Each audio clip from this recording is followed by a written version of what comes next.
ओम सूर्याय नमः। जय श्री कृष्ण। हर हर महादेव। स्वागत है आप सभी का आपके अपने चैनल हमारे संस्कार में। आज हम आपके सामने प्रस्तुत करने जा रहे हैं ज्येष्ठ मास की कथा अध्याय 8।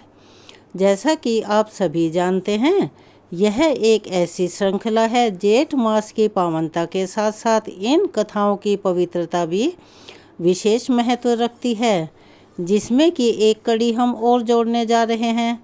आज इस पुण्यदायी काल के 8वें दिवस पर यह एक ऐसे पड़ाव पर हम पहुंच चुके हैं जहां कथा अब केवल सुनने मात्र के लिए नहीं, लेकिन साधना और तप का संग बन गई हैं। जैसे कोई बुजुर्ग जब हम उनके लिए कोई अच्छा काम करते हैं, वह हमें आशीर्वाद देता है और बड़े प्यार से विनम्रता से कहता है, बेटा सुनो, जो इन कथाओं का सार है, जो इन कथाओं में मिलता है, वह तुम्हें किताबों में ढूंढने से भी नहीं मिलेगा, क्योंकि ये कथाएं हमें जीवन की सीख देती हैं, यानी कि जीवन जीने का ढंग सिखाती हैं। वैसे ही आज की कथा केवल कथा नहीं, बल्कि इसका अनुभव, इसका पठन पाठन, दूसरों को सुनाना हमें ऐसे मुकाम पर पहुंचा देता है जहाँ की हम जैसे गंगा की पवित्र पावनी लहरों में डुबकी लगाते हैं, उसी तरह की ये कथा रूपी गंगा हमारे जीवन को निर्मल बना देती है। इसके बाद ना हम किसी से तुलना करते हैं, ना कोई प्रश्न करने को रह जाता है, और हम अपने हृदय में एक छोटी सी और पवित्र लौ को जलते हुए देखते हैं, जो अभी तक जेठ मास की कथाओं को सुनने से जलती आ रही है, और श्रद्धा विश्वास बनकर श्री कृष्ण से एक बार फिर से हम सभी करबद्ध प्रार्थना करते हैं कि वे हमारे अंतर्मन की शांति को स्पर्श करें, यानी कि अपना एहसास हमारे भीतर जगाए रखें। और सूर्य देव से भी प्रार्थना करते हैं कि वे हर दिशा में सत्य प्रेरणा का उजाला फैलाएं और हमारी मदद करें, अपना कृपा हमारे ऊपर हमेशा बनाए रखें। माँ गंगा, जिनका कि जेठ मास में विशेष महत्व बताया जाता है, हाथ जोड़कर उनसे भी प्रार्थना करें कि वे तीनों लोकों को पवित्र करने वाली भगवती विष्णुपदी, यानी कि विष्णु जी के पदों से निकली हुई, शिव जी की जटाओं में लहराने वाली कल्याणी, उनकी एक बूंद से सभी पापों का नाश हो जाता है और उनके दर्शन मात्र से जन्म जन्मों के दोष मिट जाते हैं।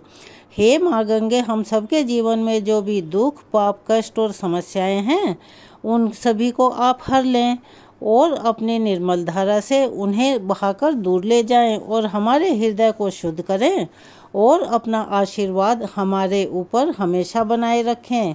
हे पाप का नाश करने वाली गंगे, कृपा कर हमें अपने चरणों में स्थान दें और हमारे जीवन को पुण्यमयी बना दें।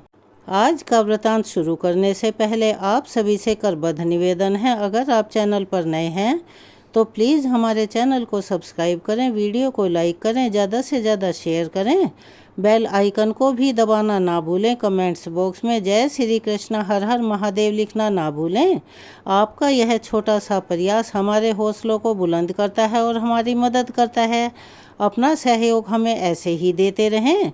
चलिए अब शुरू करते हैं आज का आगे का वृतांत। राजा शतानिक ने कहा, हे मुनि, आप भगवान सूर्य नारायण के प्रभाव का और भी वर्णन कीजिए, क्योंकि हे प्रभु, आपकी अमृतमयी वाणी सुनकर मुझे तृप्ति नहीं हो रही है। तब सुमंतु जी ने कहा, हे राजन, इस विषय में शंख और द्विज का जो संवाद है, उसे अब आप ध्यानपूर्वक सुनिए, जिसे सुनकर मानव संपूर्ण पापों से मुक्त हो जाता है।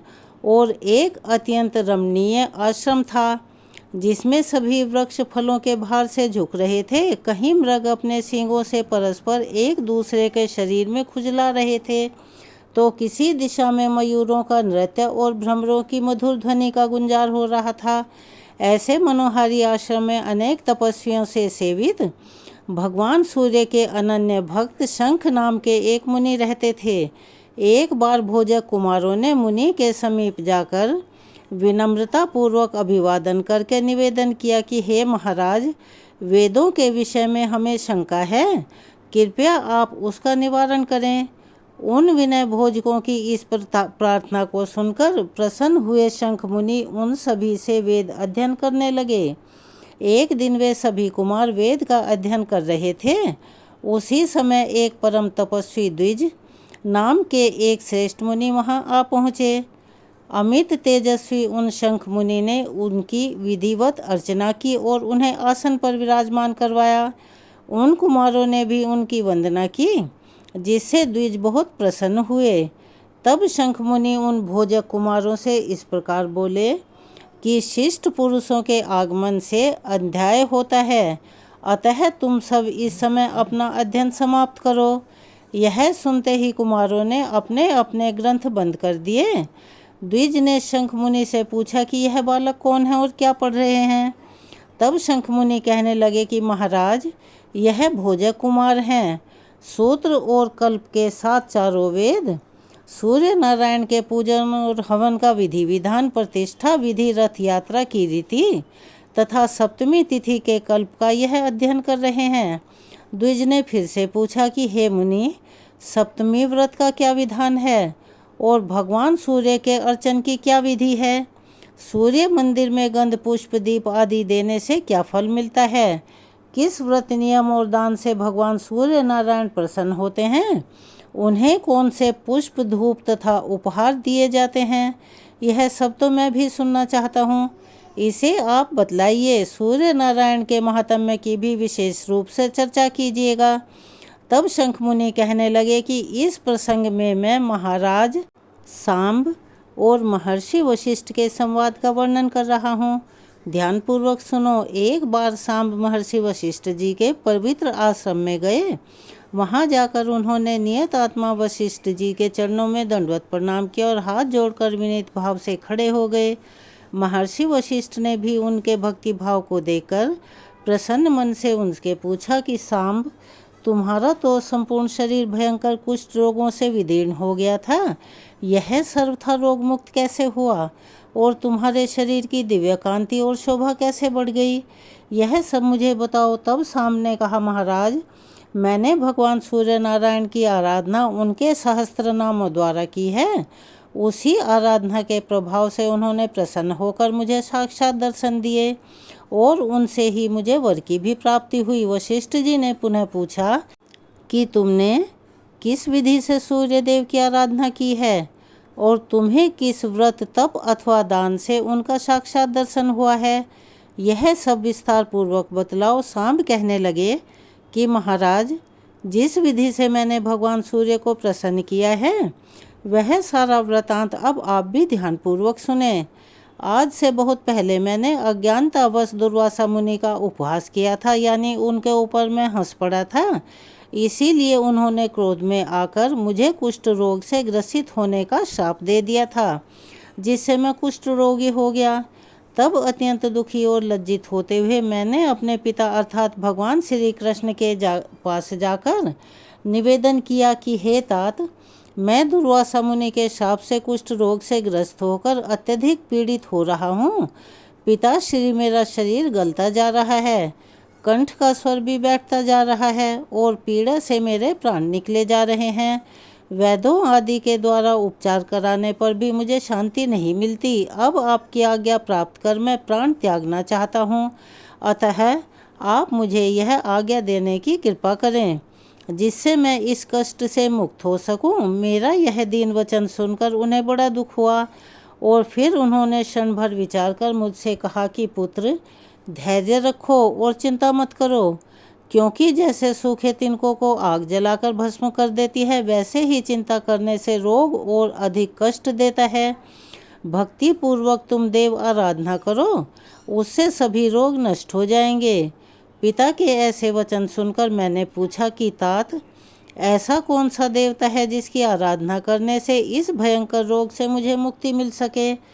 तब भगवान श्री कृष्ण कहने लगे कि हे पुत्र, एक समय की बात है, योगी श्रेष्ठ याज्ञवल्क्य मुनि ने ब्रह्मलोक में जाकर पद्मयोनि श्री ब्रह्मा जी को प्रणाम किया और उनसे पूछा कि महाराज, मोक्ष प्राप्त करने के इच्छुक प्राणी को किस देवता की आराधना करनी चाहिए? अक्षय स्वर्ग की प्राप्ति किस देवता की उपासना करने से हो जाती है? यह चराचर विश्व किससे उत्पन्न हुआ है और किस में लीन हो जाता है, इन सब का कृपया आप वर्णन कीजिए। तब श्री ब्रह्मा जी बोले, महर्षि आपने तो बहुत अच्छा प्रश्न किया है, जिसे सुनकर मैं भी अत्यंत प्रसन्न हूँ। मैं आपके प्रश्नों का उत्तर दे रहा हूँ, इसे ध्यानपूर्वक सुनिए। जो देव श्रेष्ठ अपने उदय के साथ ही समस्त जगत का अंधकार नष्ट कर तीनों लोकों को प्रतिभाषित करते हैं, यानी कि उजाला फैलाते हैं, वे अजर अमर अव्यय शाश्वत अक्षय शुभ अशुभ के जानने वाले कर्म साक्षी सर्व देवता और जगत के स्वामी हैं। उनका मंडल कभी क्षय नहीं होता। वे पितरों के पिता, देवताओं के भी देवता, जगत के आधार, सृष्टि स्थिति तथा संहार करता है। योगी पुरुष वायु रूप होकर जिनमें लीन हो जाते हैं और जिनकी सहस्त्र रश्मियों में मुनि, सिद्धगण और देवता निवास करते हैं। जनक, व्यास, सुखदेव, बालखिल्य आदि ऋषिगण, पंचशिख आदि योगीगण जिनके प्रभामंडल में प्रविष्ट हुए हैं, ऐसे वे प्रत्यक्ष देवता सूर्य नारायण ही हैं। ब्रह्मा, विष्णु तथा शिव आदि का नाम तो मात्र सुनने में आता है, पर सभी को वे दृष्टिगोचर नहीं होते, अर्थात दिखाई नहीं देते। किंतु तिमिर नाशक अर्थात अंधकार का नाश करने वाले सूर्य नारायण सभी को प्रत्यक्ष रूप से दिखाई देते हैं, इसीलिए वे सभी देवताओं में श्रेष्ठ हैं। अतः हे याज्ञवल्क्य, आपको भी सूर्य के अलावा अन्य किसी देवता की उपासना नहीं करनी चाहिए। इन प्रत्यक्ष देवता की आराधना करने से सभी फल प्राप्त हो जाते हैं। याज्ञवल्क्य मुनि ने कहा कि महाराज, आपने मुझे बहुत ही उत्तम उपदेश दिया है, जो बिल्कुल सत्य है। मैंने तो पहले भी बहुत बार सूर्य नारायण के महात्म्य को सुना है, जिनके दक्षिण अंग में विष्णु, वाम अंग से स्वयं आप और ललाट से रुद्र उत्पन्न हुए हैं। उनकी तुलना और कौन देवता कर सकते हैं। उनके गुणों का वर्णन भला किन शब्दों में किया जा सकता है। अब मैं उनकी आराधना विधि को भी सुनना चाहता हूँ, जिसके द्वारा मैं संसार सागर को पार कर जाऊँ। वे कौन से व्रत, उपवास, दान, होम, जप, तप आदि हैं, जिनके करने से सूर्य नारायण प्रसन्न होकर समस्त कष्टों को दूर कर देते हैं। यह सब आप बतलाने की कृपा करें, क्योंकि प्राणियों द्वारा धर्म, अर्थ, काम प्राप्ति के लिए जो प्रयास किए जाते हैं, उनमें वही चेष्टा, वही प्रयास सफल है जो भगवान सूर्य का आश्रय ग्रहण कर अनुष्ठित हो, अन्यथा वे सभी क्रियाएं व्यर्थ हैं। इस अपार घोर संसार सागर में निमग्न प्राणियों द्वारा एक बार भी किया गया सूर्य नमस्कार मुक्ति को प्राप्त करवा देता है। भक्ति भाव से परिपूर्ण याज्ञवल्क्य के इन वचनों को सुनकर श्री ब्रह्मा जी प्रसन्न हो उठे और कहने लगे कि याज्ञवल्क्य, आपने सूर्य नारायण की आराधना का जो उपाय पूछा है, उसका मैं वर्णन कर रहा हूँ। अब एकाग्रचित होकर और ध्यानपूर्वक आप भी सुनिए। श्री ब्रह्मा जी बोले, आदि और अंत से रहित सर्वव्याप्त परब्रह्म अपनी लीला से प्रकृति पुरुष रूप धारण करके संसार को उत्पन्न करने वाले, अक्षर सृष्टि रचना के समय, ब्रह्मा पालन के समय विष्णु और संहार काल में रुद्र का रूप धारण करने वाले सर्वदेवमयी पूज्य भगवान सूर्य नारायण ही हैं। अब मैं भेदाभेद स्वरूप उनका भगवान सूर्य को प्रणाम करके उनकी आराधना का वर्णन करूँगा। वह अत्यंत गुप्त है, जिसे प्रसन्न होकर भगवान भास्कर ने मुझसे कहा था। श्री ब्रह्मा जी फिर से कहने लगे कि याज्ञवल्क्य, एक बार मैंने भगवान सूर्य नारायण की स्तुति की थी और मेरे द्वारा की गई उस स्तुति से प्रसन्न होकर वे प्रत्यक्ष प्रकट हुए थे। तब मैंने उनसे पूछा कि महाराज, वेद वेदांगों में और पुराणों में आपका ही प्रतिपादन हुआ है। आप शाश्वत अज तथा परब्रह्म स्वरूप हैं। यह जगत आप में ही स्थित है। गृहस्थ आश्रम जिनका मूल है, ऐसे वे चारों आश्रमों वाले रात दिन आपकी अनेक मूर्तियों का पूजन करते हैं। आप ही सबके माता पिता और पूजनीय हैं। आप किस देवता का ध्यान और पूजन करते हैं, मैं इसे नहीं समझ पा रहा हूँ और मैं इसे जानना और सुनना चाहता हूँ। मेरे मन में इसके प्रति बड़ा ही कौतूहल है।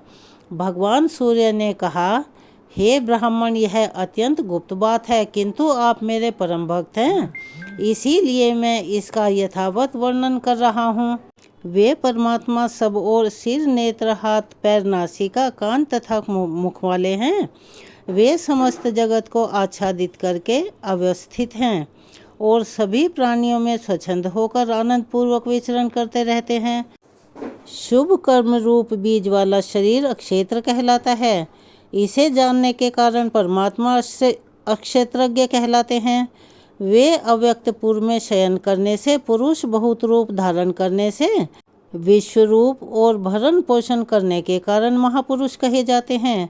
यही अनेक रूप धारण करते हैं। जिस प्रकार एक ही वायु शरीर में प्राण, अपान आदि अनेक रूप धारण किए हैं, और जैसे एक ही अग्नि अनेक स्थान भेदों के कारण अनेक नामों से अभिहित की जाती है, ठीक उसी प्रकार परमात्मा भी अनेक भेदों के कारण बहुत सारे रूप धारण करते हैं। जिस प्रकार एक दीप से हजारों द्वीप प्रज्वलित हो जाते हैं, उसी प्रकार एक परमात्मा से संपूर्ण जगत उत्पन्न होता है। जब वह अपनी इच्छा से संसार का संहार करता है, तब फिर एकाकी ही रह जाता है। परमात्मा को छोड़कर जगत में कोई स्थावर या जंगम पदार्थ नित्य नहीं है, क्योंकि वे अक्षय, अपरिमेय और सर्वज्ञ कहे जाते हैं। उनसे बढ़कर कोई अन्य नहीं है। वे ही पिता, वे ही प्रजापति हैं। सभी देवता और असुर आदि उन परमात्मा भास्कर देव की आराधना करते हैं और वे उन्हें सद्गति प्रदान करते हैं।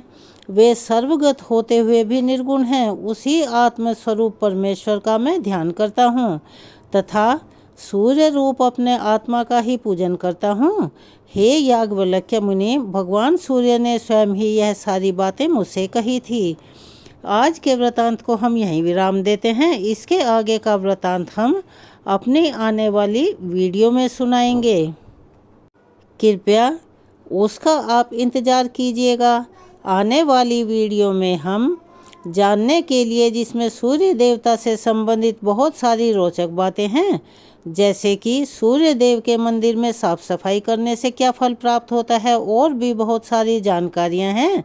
यदि आप उनके बारे में विस्तार से जानना चाहते हैं, तो आप सभी से निवेदन है कि आप जैसे हमारी पहली वीडियो देखते हुए आ रहे हैं, सुनते हुए आ रहे हैं, उसे भी अवश्य ही सुनिएगा। अगर आप चैनल पर नए हैं और अभी तक चैनल को सब्सक्राइब नहीं किया है, तो सभी से निवेदन है, प्लीज़ चैनल को सब्सक्राइब करें, वीडियो को लाइक करें, ज़्यादा से ज़्यादा शेयर करें, बेल आइकन को भी दबाना ना भूलें। अपना सहयोग और प्यार हमें ऐसे ही प्रदान करते रहें। जय श्री हरि। धन्यवाद।